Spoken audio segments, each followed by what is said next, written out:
¿Qué tal? Mi nombre es Luis de la Mari y soy lingüista. Este es el primer video en una serie de videos sobre gramática del español aplicada a la redacción académica. El objetivo es que tengamos las herramientas necesarias para saber cómo mejorar nuestra escritura, cómo corregirla y en dónde están los defectos que nos están señalando, ya sea nuestros maestros, las personas en nuestro taller o los revisores de los artículos y capítulos que mandamos a publicación. ¿Por qué es importante aprender gramática del español? De nada sirve que nos sepamos las reglas. Tampoco sirve que interpretemos la gramática como un instructivo de cómo deberíamos escribir. A todos nos molesta que nos digan cómo deberían ser las cosas o cómo deberíamos de hacerlas. En realidad, la verdadera utilidad de aprender gramática del español es para conocer las reglas y utilizarlas a nuestro favor, es decir, familiarizarnos con los recursos que tenemos a la mano y utilizarlos deliberadamente. Así, mejoro lo que escribo porque sé exactamente en qué estoy empleando los recursos que tengo, en los recursos de mi lengua, los recursos de mi idioma, y aparte, soy capaz de colaborar con otras personas, porque entiendo la terminología y puedo comunicarme con otro y decirle, por ejemplo, se perdió la referencia de tu sujeto en la oración, o no ha cerrado esta oración, o aquí la referencia es ambigua. Si conozco las herramientas, puedo comunicarme mejor y hacer correcciones más precisas. También me sirve para responder preguntas tan simples como ¿qué es una oración? ¿Por qué importa conocer qué es una oración y saber de qué está hecha y cómo se relacionan sus partes? Es muy simple. Para poder saber, por ejemplo, si alguien me dice todo este párrafo es una oración, ¿te das cuenta? Hay demasiada subordinación en esta oración. ¿Qué hago? ¿Cómo respondo a una crítica así? ¿Cómo lo corrijo? El tema central de este primer video es la diferencia entre clases de palabras y funciones sintácticas.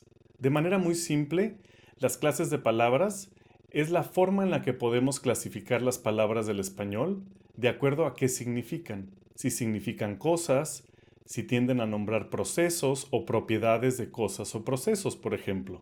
Mientras que las funciones sintácticas son esas palabras, pero en sus papeles oracionales. Sustantivos, que pueden ser sujetos. Si los sustantivos tienden a nombrar cosas, personas, lugares o entidades abstractas, pues es natural que sean sujetos.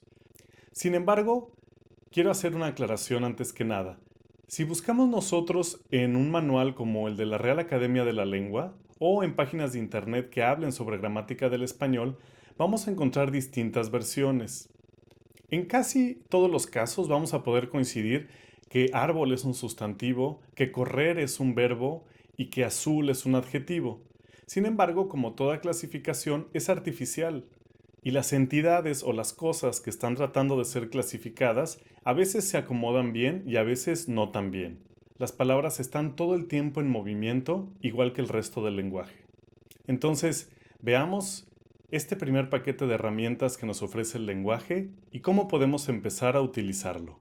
Antes que nada, me gustaría aclarar que la presentación se llama marcadores de frase porque es una manera en la que la teoría estructuralista en lingüística le llama a la representación de los roles de los participantes de la oración. También se le conoce como árboles sintácticos. También me parece importante decirles que esta versión de los marcadores de frase es una versión mía orientada a que sea más fácil de aplicar. Como dije en la introducción de este video, las clases de palabras son la manera en la que nosotros clasificamos a las palabras según el tipo de significado que tienen. No es una clasificación perfecta como ninguna lo es. Los sustantivos típicamente decimos nombran cosas o entidades que pueden ser concretas o abstractas, como árbol, gato, democracia es bastante abstracta, gente también puede ser relativamente abstracto. Los adjetivos, por su parte, nombran propiedades de los sustantivos o de las entidades, como azul, hermoso, inteligente y alto. Los verbos, por su parte, son nombres de procesos o acciones, o incluso también estados. Estar es un verbo. Es, corre, piensa y avanza son verbos. Puedo decir Juan piensa y puedo decir el mundo avanza. Son entidades que realizan o son parte de acciones. Los adverbios, por su parte, son propiedades de esas acciones. Entonces yo puedo correr rápidamente, puedo pensar continuamente, puedo llegar tarde. En español es una clave útil reconocer que todas las palabras que terminan en mente se consideran adverbios, aunque no todos los adverbios terminan en mente, como tarde y continuo aquí en el ejemplo. Las clases de palabras que siguen son clases de palabras que se consideran funcionales. Estas primeras 4, en cambio, se consideran de contenido. ¿Por qué? Porque sus significados tienen unidad, tienen identidad. Son cosas, procesos, acciones o propiedades de esas cosas y esos procesos. Las primeras 2 clases de palabras funcionales son las preposiciones y los artículos. Aquí hay otra distinción que es importante hacer. Las clases de palabras de contenido son clases abiertas, mientras que las clases de palabras funcionales son clases cerradas. ¿Esto qué quiere decir? Las clases de palabras abiertas son potencialmente infinitas, mientras que las clases de palabras cerradas son finitas, es decir, tienen un número finito de miembros. Es más fácil, por ejemplo, en el caso de las clases de palabras cerradas, aprendérselas. Yo puedo decir que las preposiciones expresan relaciones y típicamente relaciones espaciales, pero hacen tantas cosas que para reconocerlas en una oración, si estuviéramos haciendo el ejercicio de reconocer clases de palabras, lo mejor sería reconocerlas porque estén o no estén en esa clase de preposiciones.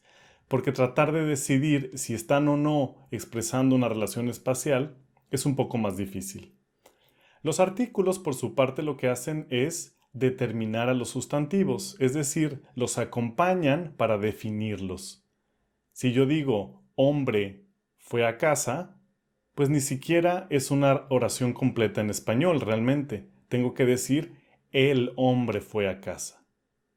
En español, por ejemplo, del norte de México, nosotros podemos decir el Luis, a diferencia de Luis.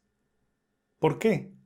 Porque el Luis es un Luis que tú y yo conocemos, es un Luis que nos es familiar, está más definido. Es una manera de entender a los artículos. Por último tengo los demostrativos, es decir, aquellas palabras que también están definiendo a los nombres y a los participantes de la oración, también los están señalando, pero aparte nos están informando acerca de la distancia o la proximidad relativa que tienen esas cosas en el evento o en la expresión oracional. Las conjunciones, como su nombre lo dice, conjuntan o unen. Pero no solo unen coordinando, también unen separando, distinguiendo o poniendo en distintas jerarquías a las otras oraciones o elementos de esa conjunción. Los pronombres, como su nombre lo dice, son pronominales, es decir, están en lugar de los nombres. Son los típicos yo, tú, él, que sustituyen a los participantes de la oración, o también los posesivos como mío, tuyo, suyo, o los interrogativos como quién o qué.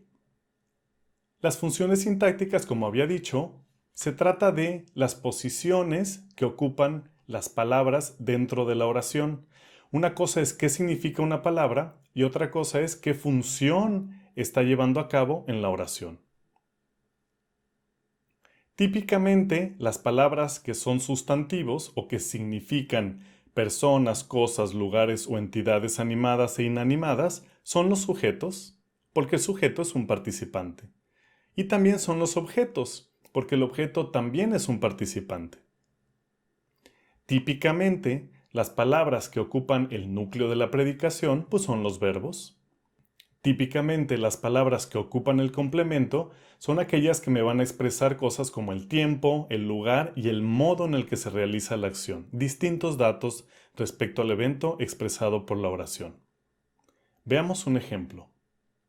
En la oración Juan compró un carro ayer, Juan es un sustantivo, un nombre propio que es equivalente a un sustantivo que ocupa la posición del sujeto. Compró es un verbo que está ocupando la posición del núcleo de la predicación. Después vamos a ver que para que un verbo ocupe la posición del núcleo de la predicación, tiene que estar conjugado. El objeto, en este caso, es un carro, es aquello que fue comprado, y ayer es la palabra, que podría ser también una frase, que me está informando en este caso sobre el tiempo. Está funcionando como un complemento. Juan, como clase de palabra, es un sustantivo, compró es un verbo, un es un artículo, carro es un sustantivo y ayer es un adverbio. Vamos a ver en la próxima presentación, en el siguiente video, que los sujetos y los objetos, aunque aquí estoy simplificando, pueden ser de más de una palabra, es decir, en realidad las partes de la oración no son palabras sino frases.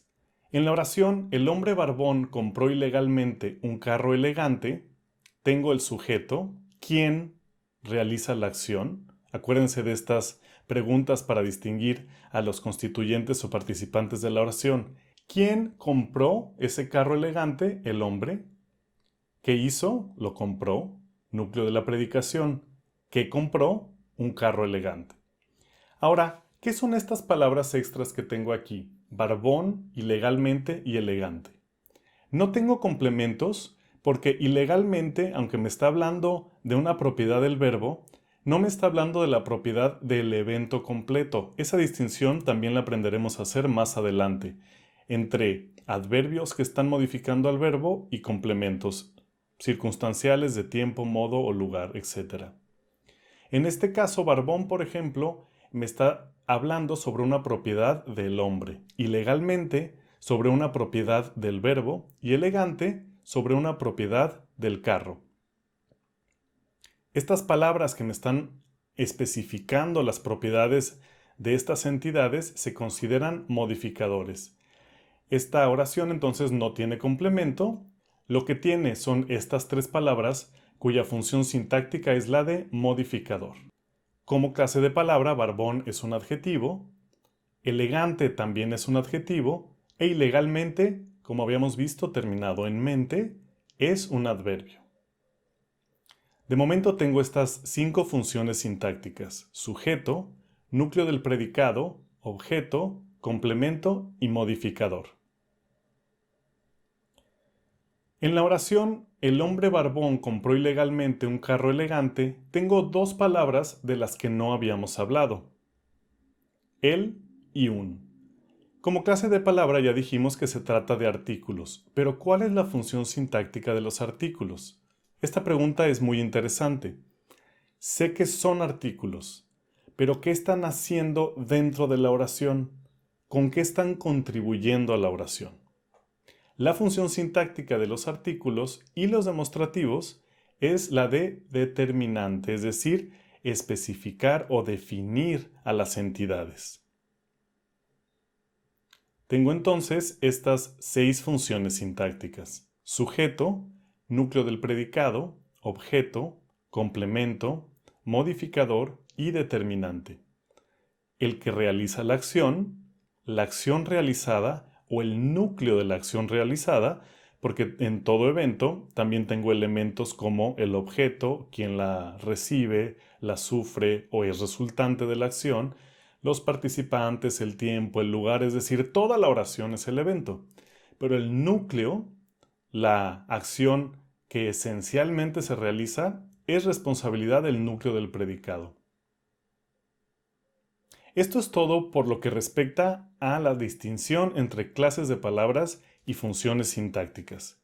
En adelante vamos a ver que, como dije, las posiciones o funciones sintácticas no se considera que se ocupen por palabras individuales, sino son palabras que pueden ser una sola, pero que están en el contexto de una estructura de frase. Como podemos ver aquí, este es el nodo de la oración, que tiene un sujeto y un predicado, y el sujeto es una frase nominal, es decir, una frase cuyo núcleo es un nombre. El predicado es una frase verbal. En efecto, como pueden imaginar, es una frase cuyo núcleo es un verbo.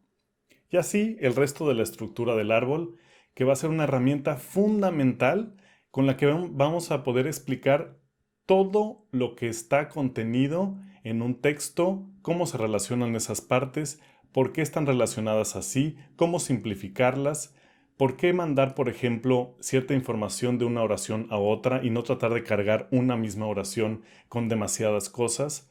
Todo eso se va a aclarar gracias a este método gráfico de distinción de las partes de la oración. De momento puede parecer complicado, pero es una cuestión de verlo paso a paso. Muy bien. En el siguiente video vamos a ver el tema de las frases nominales.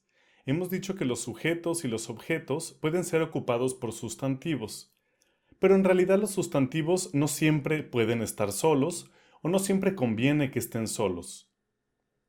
Si yo digo la casa azul, todo eso puede ser el sujeto y no es solo un sustantivo. Es un sustantivo con un artículo y un adjetivo. Eso es una frase nominal. Vamos a ver que cada palabra tiene que estar en lo que vamos a conocer como estructura de frase, es decir, la palabra más todos los posibles modificadores o determinantes o cualquier otra cosa que normalmente vaya acompañándola. Entonces los invito a que sigamos viendo esta caja de herramientas que nos facilitará no solo la redacción, sino también la comunicación con la comunidad de nuestra área. Nos vemos en el siguiente video. Hasta luego.